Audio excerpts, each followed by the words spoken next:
Welcome back to Glitter Budget with your hosts, Ann Jeanette. And Jess? And in today's episode, we're talking about Drop Dead Fred. Yes. This is one of Jess's favorite childhood movies, and it's a movie that I've seen. So it was released in 1991. It was written by Elizabeth Levington, who was like basically came up with the storyline, and Carlos Davis, Anthony Fingleton assisted with, like, they were co-writers as well, and it was produced by Paul Webster, and it was also directed by Et de Jong? I don't know how to pronounce his name, so sorry. Yeah, you did a better job than I did, though. Et de Jong? I think, is he Swedish? Sure. I'm sorry. We are not sure of the origin of his name or how to pronounce it. There was not a little pronunciation guide. There wasn't. I really wish there would have been. That would have been very helpful. But that's who directed it. Yes. And it was eventually, after a lot of pitching the movie, released by New Line Cinema. Mm-hmm. They had a rough time. They tried to. They went to several production companies to be like, "Hey, Please. and they're like, "No." Mm-mm. So this was definitely like Anjet said, one of my favorite movies growing up. But I think I kind of agree. Like, it's a cult classic. So if you didn't watch it when you were growing up and you watch it now as an adult, you're probably not gonna like it. Yeah, I don't get the cult part or whatever, but it, like I said, it was a movie that I have seen in my lifetime that if I don't see it again, I will be fine, because I personally didn't care for it. There were parts that were funny, but overall I don't know. And I it's definitely one of those, I think you have to watch it from childhood, because if you watch it as an adult, at least this was with me, and you kind of agreed, like if you said A little bit. Like, rewatching as an adult, I was like, there's a couple parts. like, for me, the whole movie was kind of just like, not cringy's not the word, but it was like obnoxious for me Yeah. anyway, because it was, everything was so over the top, and I felt like who's the guy that plays Fred? Rick Malay.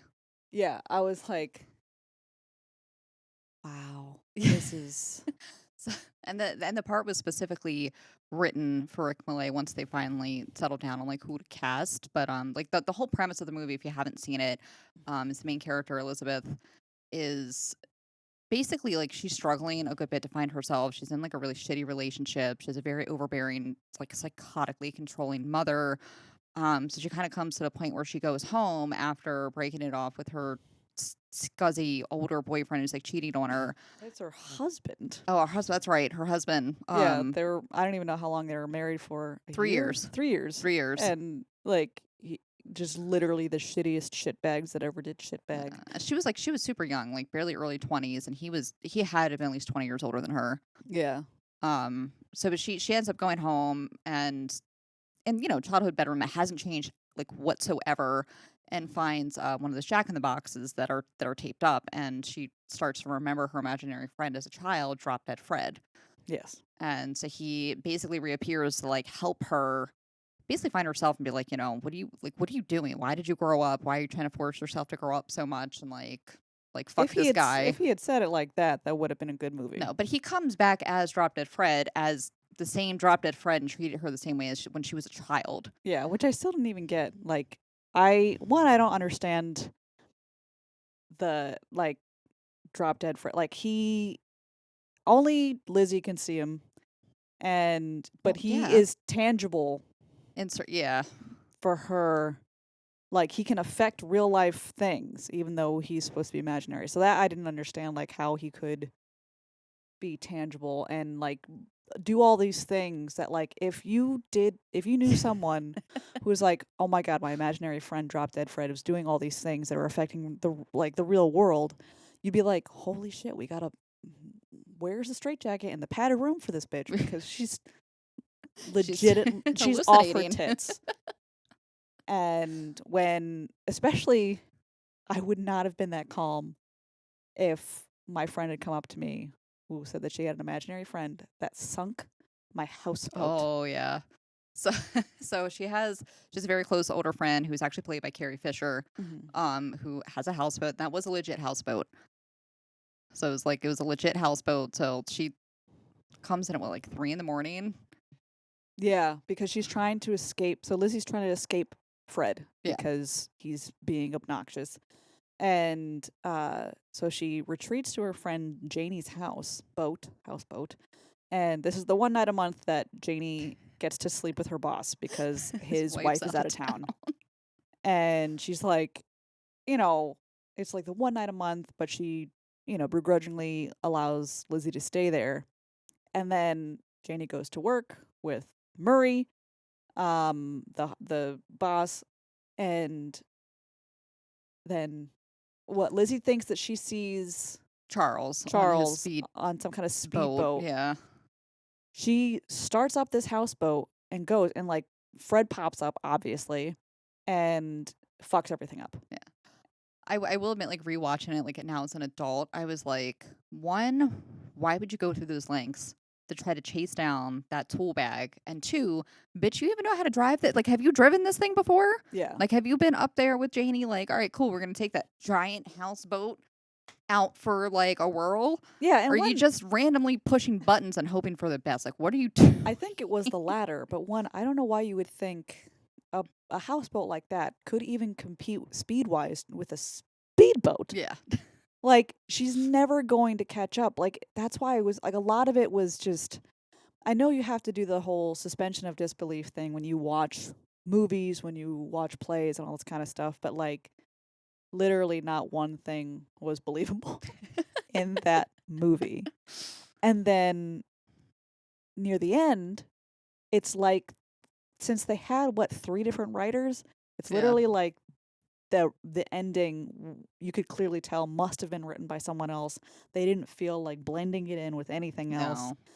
Like, Fred was super serious, and there's this weird Beetlejuice-esque, like Tim Burton kind of dream sequence. Yeah, subconscious thing. And then Fred's like, now kiss me and say drop dead Fred. Why did she have to kiss him? I don't know. A kiss goodbye. Cause like, he said, she was like, okay, like, come back with me now. And he's like, I can't. Like, this is like, when you wake up, I'm not going to be there. Cause she had finally overcome like her demons and all the things that she had to get through to become her own person, to stand on her own independence. Like, he did his job. Like, his job was over. Yes. No. I get that. But why? But Because why- I don't know. Why a kiss on the lips? I don't know. I mean, Huh? it wasn't like a sexual kiss. It was a peck. It was still, I don't know. It was weird. There were a lot of weird sexual things in this movie There was that I yeah. was like, I think we had talked about, is this made for kids? Is this made for young adults? Because I think it is PG-13, right? it is, and I think that was the issue when they were pitching it. Like which, like with the producer, and then when I think New Line finally picked it up, they were like, we don't know how to promote this. Like, Yeah. is it for kids? Is it for young adults? We don't know what to do with it. Yeah. I don't know. Because there are several times where Fred looks up a couple different girls' skirts. 2. He also does it in the mannequin in the shop. It's a mannequin. He's looking up a skirt. All right, fine. So Lizzie's mom, and he Yeah. says cobwebs. Yeah. The mannequin in the dress shop when Lizzie's gonna go pick out her dress for the gala. Yeah. And then what, Annabella? Annabella. Yeah. Annabella's dress when she's got no panties. Right. And he like freaks out about it, and they have like the cartoon eyes that come wow, and it's you're like, what the fuck? Like, I couldn't.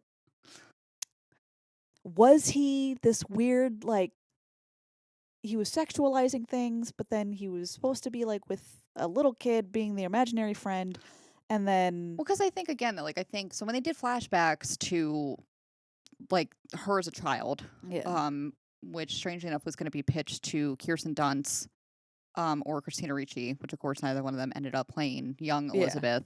Um, but so, I mean, in that realm of it, like he wasn't like that. Like he was over the top, and just some of the stuff they did and how they got in trouble was absolutely like ridiculous and outlandish. But there was no sexualization then, so No. you got to think like he's technically an adult imaginary friend who is now with his adult previous child.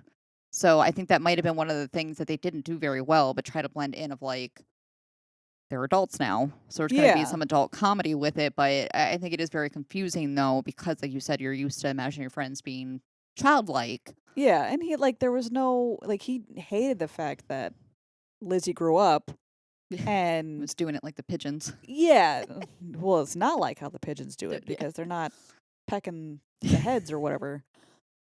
Like that line I did like that's not how the pigeons do it. But it was just very very odd movie and like I kind of looked at it from like a weird psychological standpoint where Lizzie Yeah. um it's no wonder that she kind of retreated back to how she was as a child having this imaginary friend because she did have a very like growing up she had a very controlling mother. She's fucking crazy. Um The mega bitch. yes.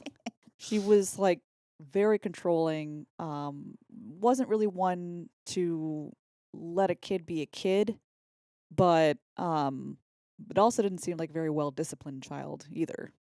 No, I think she like always expected her dad to assist with playing the bad guy. So like, Yeah. when she wanted to make the mud pie and like literally drug in the dirt to make it like on her fine china and stuff, that was kind of like one of the last straws. So Yeah. she had gotten the Jack in the Box over, which is like what Fred's home was, Yeah. and was gonna make the husband like tape it up and just like get rid of it. And he's like, I don't want anything to do with this. Like, let her be a kid. Yeah. But he never really stepped in either to kind of help co-parent anyway. Yeah. So it was kind of like the extremes of both sides of it. So, but I don't know. I mean, I just like watching it as an adult too, and even like as a teen when I would watch it from time to time. Like I always the psychiatry scene always like crushed me. Mhm. Because, it's just, I kind of feel like it's one of the underlying messages, like, once you get through his over the top character and all the stuff that he did, was, you're killing childhood. Yeah. You're killing children's, like, imaginary selves and knowing how to, like, just be kids and play by yourself and kind of have that, like, wonder mindset of it. Yeah. It also like kind of speaks to like the like people over medicating their kids who might just be like you might not know how to control just a kid being Yeah. a kid. You might think that this kid has like ADD, ADHD, and they're just medicating these kids because they don't want to deal with them. They just kind of like want to turn them into little zombies and just have them just sit Just be there. subdued and, yeah. Yeah, and like that's not what kids are. That's not what kids do. Like they need to play, they need to use their imagination and because that's what they're best at, Yeah. you know? So, yeah, so the crazy mom takes Lizzie to, or Elizabeth, to her old psychiatrist. Mhm. And, I mean, as an adult, presenting like she did, I could get it. That makes sense. But, like, so they're in the waiting room with all these children, and she's sitting next to that one mom. She's just like, oh, basically, like, your child will get through it. But she's like, no, I don't have a kid. And she, like, the mom starts to sink in of, like, oh, you're here for you. Oh. But Fred runs into like all of his other like imaginary friend pals or whatever, Mhm. which it's kind of weird though because like you only have your own imaginary friend, so Mhm. you can't see anybody else's. Yeah. So each child that's in the room, like you see what they're seeing. Yeah. So it's just they're kind of laughing of like, Yeah, what I are they thought that doing? scene was kind of interesting because, like, they have the camera is in Fred's point of view where he can see all of his friends and they're all doing like this weird, like, um, I guess almost like a secret dance, like Yeah, like a clubhouse, like handshake or whatever, and it's ridiculous and over the top and. Like the kids when they see like their own friend doing the dance, they find it funny, and then Lizzie's like, what the fuck are you doing?" She doesn't say that, but like she's like, "What are you doing?" She's like, and he said like, I'm saying hi to my saying friends, hi to my friends. and then he goes back and they're like, shaking their butts at each other and doing all this kind of weird stuff, and it's very it's just an odd scene, but it was cute. It's cute. But I think though it's when he was just like, oh whatever, like it's drop dead Fred, like no one can get rid of me, and they were like, no really, like don't let her take the pills, Yeah. like it will legit kill you. And it was just, I said it was actually just like a really like kind of sad Mm-hmm. scene. But I don't know, like I said, growing up it was one of my favorites. I think probably because it was so over the top, and it's just like this really weird like friendship that they had. But I loved it so much. There's a scene in the movie when Lizzie goes back home to like spend time with her crazy mother to get away from her shit husband.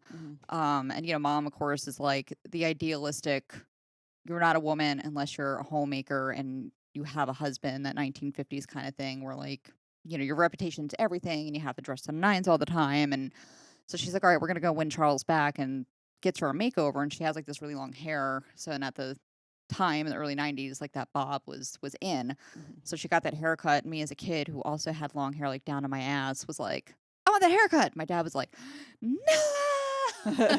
My mom was like, all right, snip, snip, snip. Like, That's funny.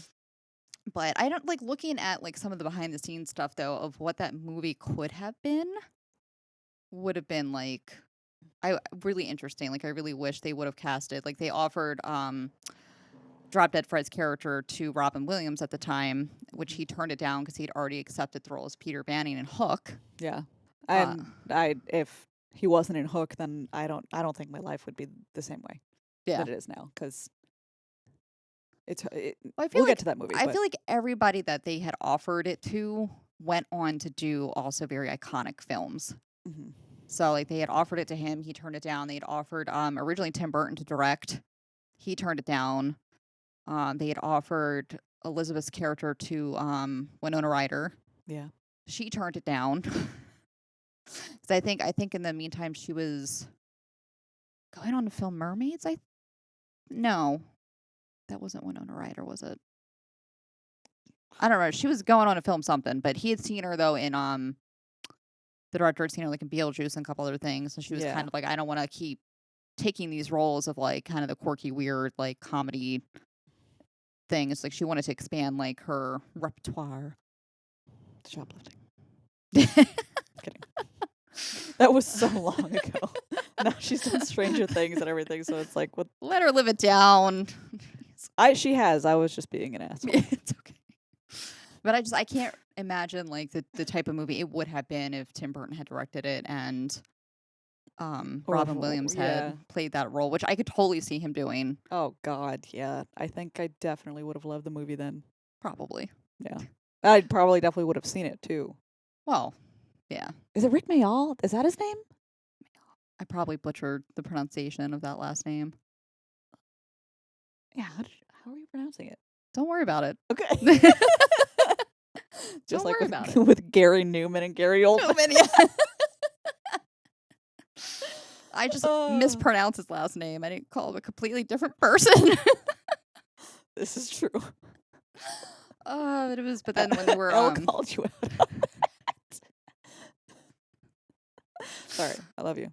Was I the one that messed that up, or did you mess that up? No, you messed it Did up. I? Yes. Oh well. And I was like, Gary Newman? I think you mean Gary Oldman. I blame Elle for constantly talking about Gary Newman. I couldn't remember, like I knew who it was. I just his name was lost on my tongue, and then as soon as you said Gary, I was like, oh yeah, Gary Oldman, and then you said Newman. I'm like, I don't think that's it. Yeah, no. Whoops. Oopsie poopsie. But yeah, and then they try to pitch it to Disney, which I thought was hilarious. So Yeah. Disney was like semi-interested, but they wanted to cast Goldie Hawn because they had like this huge contract with her, and then they wanted to get rid of Rick. I don't even know who they were offering to play like his role. So basically, they were just going to take it over, and I'm sure probably would have like scrapped everything completely, rewrote the entire just everything. Yeah. So that obviously didn't work, and like we said earlier, it eventually landed in New Line's lap. I feel like at that point, it probably would have taken anything. Yeah. Yeah. But, they got it made after like struggling a lot, but got it made, and as you say, it's a cult classic. Yeah. So it's Don't a give me something. that look. It's something. I don't appreciate that look. I'm sure it does have a following that I just was not aware of growing up, because I don't know what. I mean, obviously, I was watching other '90s movies at the Eh, time. Probably just rewatching Hook all the time. on repeat, nonstop. Yeah, no, I fucking love that movie. But or like anything Robin Williams at the time, Yeah. like literally his whole repertoire. I mean, it really wasn't a popular movie though. Like, it really did not do well at all. Hmm. So, I mean, it's not really that surprising with it. I don't even know. Honestly, like, I don't know if it was one of those weird things where we're like at Blockbuster one night and that was like the one thing they had and I just loved it and I just got like sucked into it. I don't know if Hmm. my dad had already seen it and he loves like weird shit like that. So he was like, "No, we got to totally watch this movie." Like, I have no clue. Yeah, I just know that I watched it constantly as a kid. And just I don't know, like I said, it was one of my favorites. And I guess they originally talked about too like filming it as like a UK movie, but Rick wanted to break out into like the US and have like a wider audience. yeah. So they had picked Minnesota to film because they were like, it's kind of a very generic It's the American everyday view. American Yeah. town. But the interior set that they had built and filmed was actually done in Prince's studio, Paisley Park Studios, which I thought was really cool. And that was actually one of the only films that Prince didn't play in. Yeah, So, but yeah, I guess he would visit like the set at night and like go check it out and stuff. So I thought that was pretty cool. yeah. Like that was. I remember reading that and I was like, oh hey. But yeah, Prince didn't really like. He People would always want Prince to be in something, and he was no, No, no, no, no. And he was in like one episode of New Girl because he loved watching it, and he requested to be on New Girl. that's awesome. But yeah, he probably if he had wanted to, like, if he had requested, like, hey, let me be in the movie, that they would have been like, fuck yeah, Yeah. We're going to plaster your name all over this bad boy. we're renaming it to Prince. But they had tried 3 separate times though to do a sequel. They did it a couple years after, and Rick was like, "No, I don't want to do it." So they had rewritten the character and some of like the script specifically for Jim Carrey.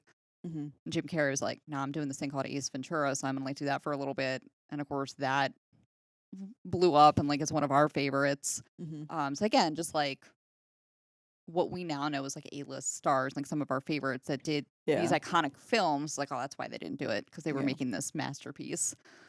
And I guess a few years after that, I want to say in like the late '90s, early 2000s, I think Rick had actually was like, all right, like let's do this. So like they actually pitched it to a couple different studios. I think the original one was gonna like help them with it.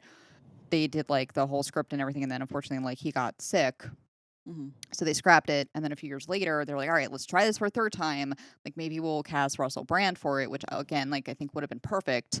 But they were kind of basing it off of his most recent film, I think, which was Arthur, which tanked.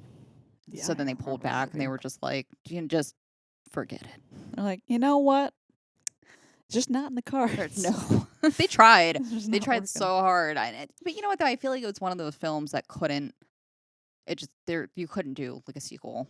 You know what I mean? Yeah, Like I don't think that would have went over very well either way. because I think it, you know, if they wrapped it up nicely. Yeah, Um, but what was his name? The Mickey, Mickey? who was almost cast by Keanu Reeves and a couple other Yeah, he was just an names. odd character. I feel like they didn't. Some of the characters they didn't I feel like they didn't develop them quite Yes, well yep. enough. Like, And I feel like he was an important character that should have had a lot more development. yes. Same thing with the dad. Like they didn't really like build that up at all. It was just like the dad was there and then he left. I'm like, okay. They didn't make it believable why he left for me anyway. They didn't I don't I feel like he was just finally like, yeah, it was kind of a. Clearly, he left because the marriage was absolute garbage, and his wife was like yeah, but they the didn't mega beast. But yeah, they didn't. But not only that, but to leave and then never come back into like his daughter's life again like ever. was what? Like they didn't they yeah, like I just it made no sense. Like yes, it's understandable why she eventually retreated back into her childhood self, but it's a lot of pieces I feel like were missing. Like yes, the mom was controlling and she said a lot of awful things, but there was no they didn't really build that up a lot either. And then definitely when the dad left, I was like, all right, that was I guess I understand, but it was kind of what? And then Mickey, I feel he was like like the childhood. They were childhood friends, yeah. and I he was like, "Oh yeah, you remember when you had this imaginary friend, Drop Dead Fred?" And he like, "You remember what he did to my grandma?" Yeah, threw the paint on her. They just threw, and then they show this poor old lady that they just doused in gallons of yellow paint. Yeah, which was I think yogurt was what they actually Yeah, used. and I still, no matter what it was, I feel bad for that old lady. And it was just like it made no sense why they did the things that they did. Like if you had known a child that had acted out like that, Yeah, because it wasn't like you would think when you when you think of an imaginary friend, it's you play like you play cops and robbers, like just normal like stuff. And this was like very delinquent behavior. Like she'd done that. like They had shaved the super, cat. yeah, super delinquent. Like with the like, let's play burglars, not Yeah, cops and robbers. Let's play burglars. burglars.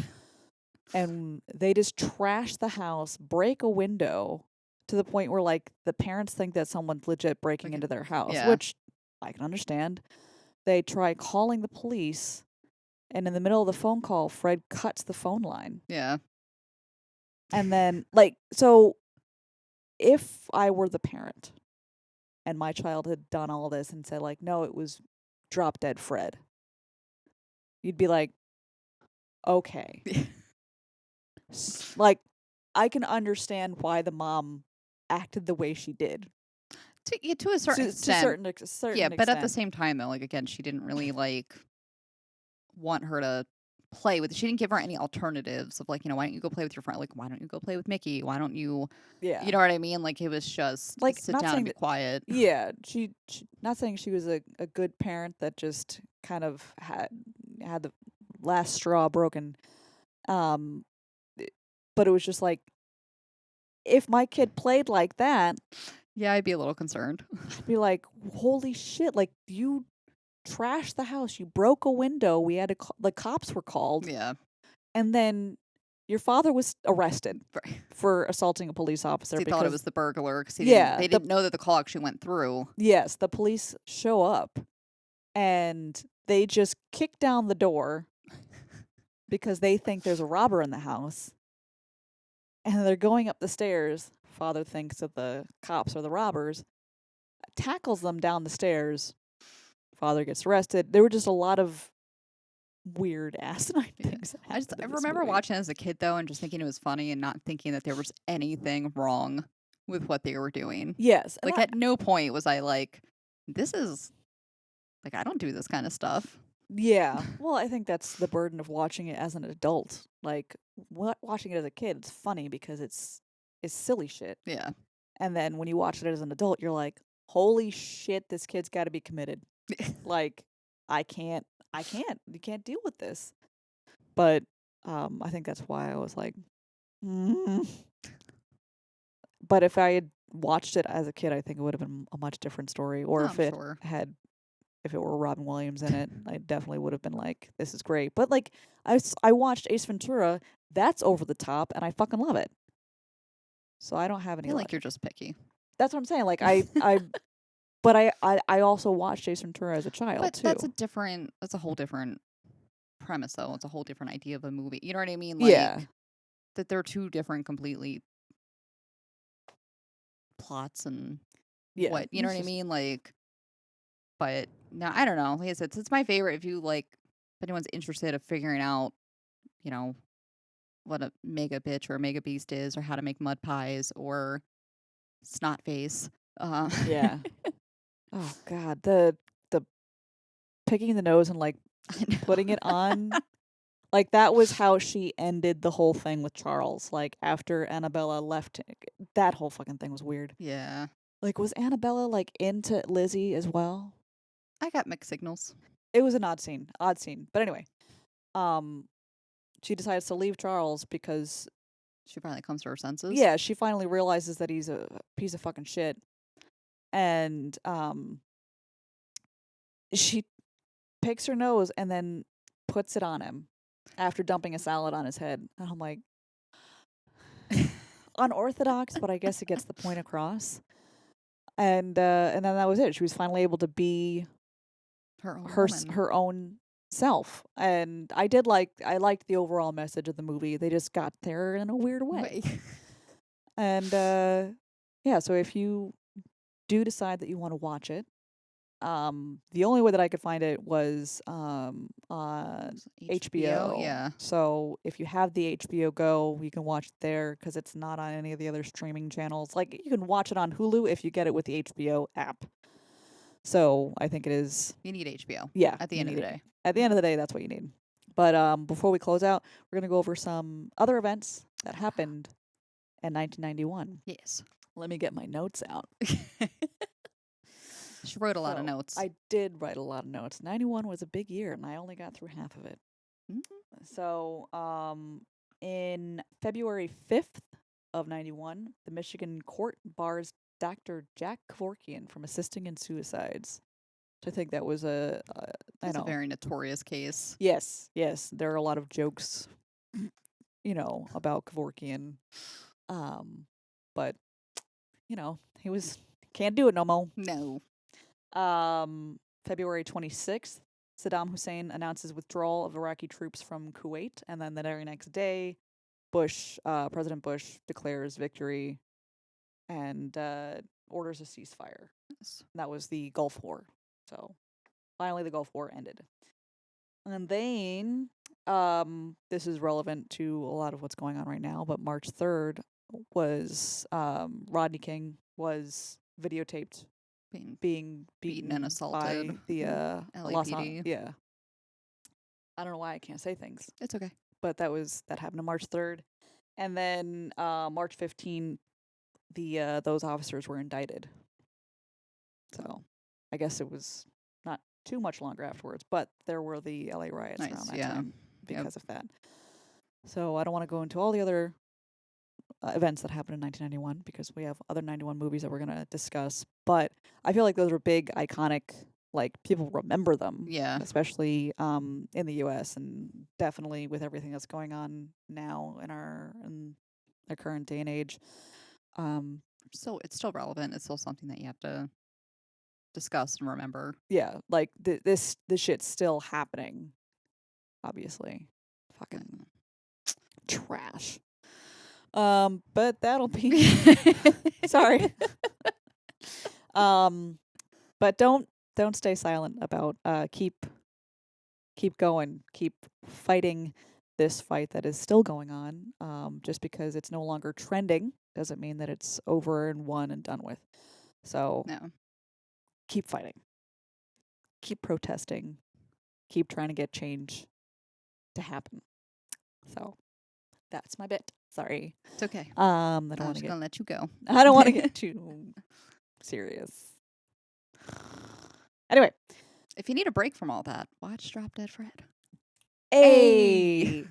And the next movie we're going to be talking about is Sandlot. Yes. So stay tuned for that in our next episode.